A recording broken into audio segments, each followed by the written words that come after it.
Assalamualaikum warahmatullahi wabarakatuh. Teman-teman yang budiman, puja dan puji syukur kehadirat Allah Subhanahu wa Ta'ala yang telah memberikan kita nikmat kesehatan dan nikmat keimanan sehingga kita bisa bersilaturahmi di channel Cerita Hidup. Sebelum mulai menonton Cerita Hidup, bantu channel ini dengan cara subscribe dan tekan tombol lonceng kalian. Terima kasih. Yuk kita simak ceritanya. Ketika warung soto Lamongannya semakin sepi, agaknya Samijo berusia 50 tahun mulai putus asa. Dia banting setir cari pesugihan dengan pelihara tuyul. Dari awal, Miranti yang berusia 45 tahun sudah tidak setuju. Malah dipaksa menyusui tuyul peliharaan suami. Miranti pun pilih bercerai ketimbang badan habis dan mati dikenyut tuyul pesugihan. Di Pulau Jawa ini, banyak sekali daerah yang dikenal tempat mencari pesugihan. Ada Bulu Jimbung Klaten, Ketek Mujang Tulung Agung, dan Gunung Kawi. Konon yang tidak takut akan sanksi di hari kemudian akan segera menjadi kaya meski nanti matinya gantian jadi budak setan yang telah dipekerjakan saat di dunia. Pilih mana? Kaya hanya sebentar di dunia atau sengsara sepanjang masa di sonoh nanti. Ingat, hidup hanya mampir ngombe, kata orang Jawa, atau mampir guyur, kata Butet Kartarajasa. Samijo, warga kota Surabaya, belakangan sedang pusing tujuh keliling.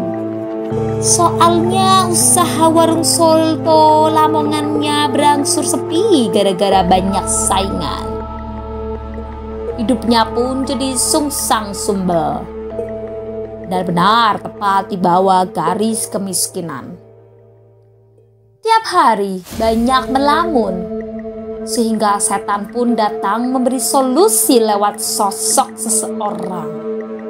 Katanya, ketimbang jagat tingkir ngombe dawet, kakek mikir maraki mumet.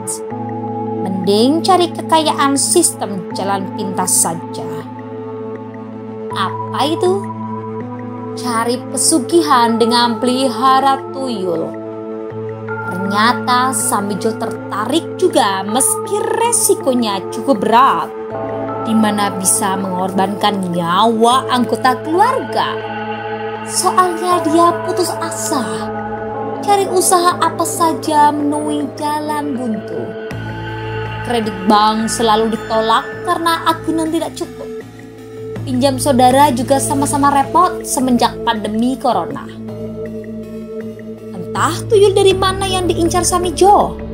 Sekarang dia jadi gemas sesaji di pojok rumah, bahkan di plafon. Sejak semula Miranti menolak ide suaminya karena itu jalan sesat yang dikutuk Tuhan. Mintalah sesuatu pada Allah, pasti akan dikabulkan. Sebab Allah Subhanahu wa Ta'ala telah berjanji, mintalah padaku, akan kukabulkan. Mendadak Miranti jadi ustazah menyaingi Mama Dedeh, tapi tetap saja tadi gubris.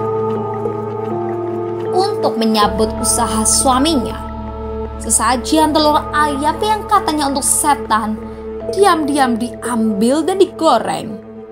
Samijo tambah yakin usahanya akan dikabulkan karena setannya doyan telur. Agaknya setannya penderita diabetes sehingga rajin makan telur.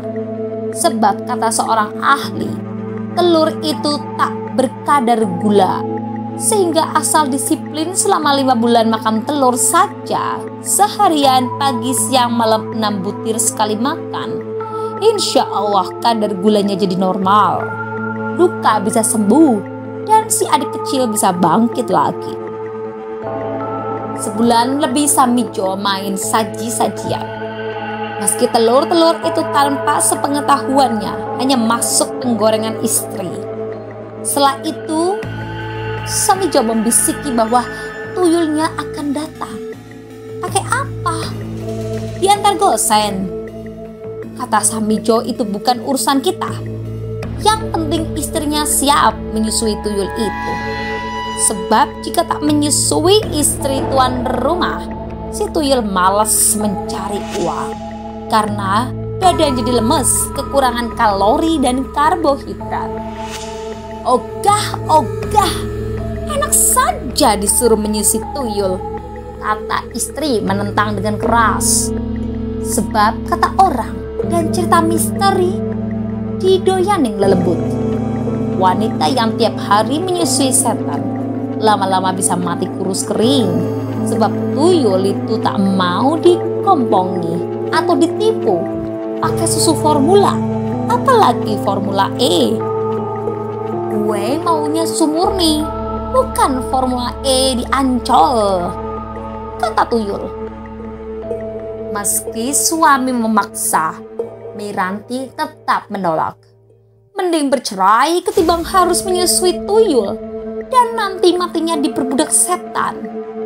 Dan karena sudah bulat akan keputusannya, Miranti pun menggugat cerai ke Pengadilan Agama Surabaya. Entah apa nanti keputusan majelis hakim. Sebab biasanya permohonan cerai yang mudah dikabulkan itu bila alasannya karena perzinahan. Kita kadang merasa mudah berputus asa dan putus harapan. Seakan-akan tidak ada yang bisa menyelesaikan setiap kesulitan kita. Padahal ada Allah yang setiap saat mendengar doa setiap hambanya, walau disampaikan dalam berbagai bahasa. Walau semua makhluk menyampaikan hajat mereka dalam satu waktu, Allah selalu sibuk mengabulkan doa-doa mereka. Semua yang ada di langit dan bumi selalu meminta kepadanya. Setiap waktu dia dalam kesibukan. Quran Surah Ar-Rahman ayat 29. Nah, bagaimana menurut teman-teman budiman? Jangan lupa tulis pendapat kalian di kolom komentar ya. Wassalamualaikum warahmatullahi wabarakatuh.